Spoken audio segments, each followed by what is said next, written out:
Isa ka ba sa na-invite na ng bonuses yung Facebook? Wow! Before that, congratulations dahil na-invite ka na. So, alam mo ba kung paano kikita ang bonuses?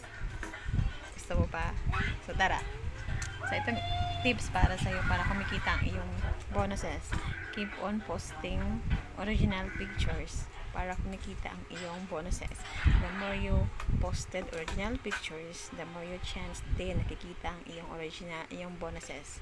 So, ito lang dapat mong gawin. Make sure na mabot siya ng $100 para ma-withdraw mo siya. Pero kung hindi naman siya mabot ng $100, okay lang. Kasi maiipon at maiipon naman yun hanggang sa mabot siya ng $100. So, ma-withdraw mo siya. So, may idea ka na? Wow, congratulations sa iyo. May tips na ako para sa iyo ha. So, tara, samahan mo ako mag-post ng original pictures para kita ang ating bonuses. Yan lamang sa nakatulong. Bye!